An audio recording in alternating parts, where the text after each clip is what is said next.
قرآن کہہ رہا ہے سب آسانی، مگر ہم قرآن کو پڑھنے والے لوگ ہیں، ماننے والے نہیں ہیں۔ قرآن کیوں پڑھنا ضروری ہے؟ مسئلے حل کرتا ہے، دکھ مٹا دیتا ہے۔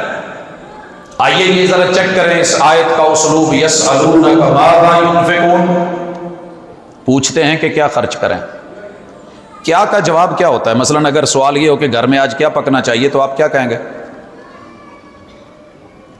یہ پکا لے وہ پکا لے، یا اکثر گھروں کا جواب ہوتا ہے جو دل کرے پکا لو۔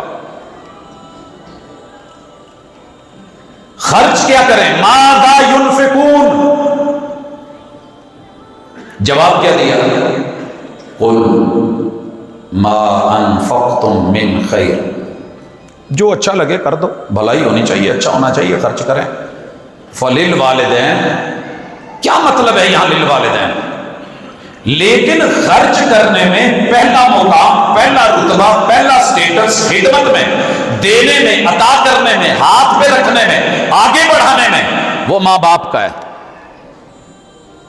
کیوں؟ توحید کے بعد دنیا میں بنانے والا اکیلا اللہ، اور دنیا میں انسان کو لانے والا اصل ایک اکیلا باپ ہے، کوئی دوسرا نہیں ہوتا، اور اصل ایک ماں ہے، کوئی دوسری نہیں ہوتی۔ مگر پہلے میاں بیوی ہیں، پھر ماں باپ ہیں۔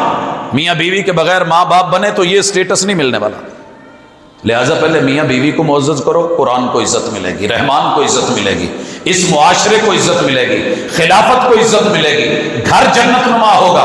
اور جب یہ ماں باپ تم پہ خرچ کر کر کے تمہیں آسمان پہ پہنچا دیں تو آسمان پہ انہیں یوں مت دینا۔ قرآن مجید کا ادب سیکھیے ذرا، کبھی بھی ماں باپ کا ہاتھ نیچے کر کے یوں نہیں دینا۔ مشائخ بیٹھے ہیں، ذرا پوچھ لیں، الید العلیٰ خیر من الید السفلیٰ، میرے باپ کا ہاتھ میرے سے بہتر ہے، یوں ہاتھ پہ رکھ کر کے پیش کیجئے، اپنے ہاتھ نیچے رکھیے، اوپر سے ابو جی لیں، ماں جی اوپر سے لیں۔ ادب پہلا کرینہ ہے محبت کے کرینوں میں۔ اگر یہ بات سمجھ آ گئی، باقی سارا سیٹ اپ چلے گا۔ ہمارے پاکستان میں، ہماری سوسائٹی میں، ورلڈ پوری میں کیوں اولڈ ہاؤس بن رہے ہیں، کیوں الگ کیے جا رہے ہیں؟ بچے کو 10 دفعہ بھی فیڈر بنا کے بیوی دے دیتی ہے، لیکن وہیں پہ سسر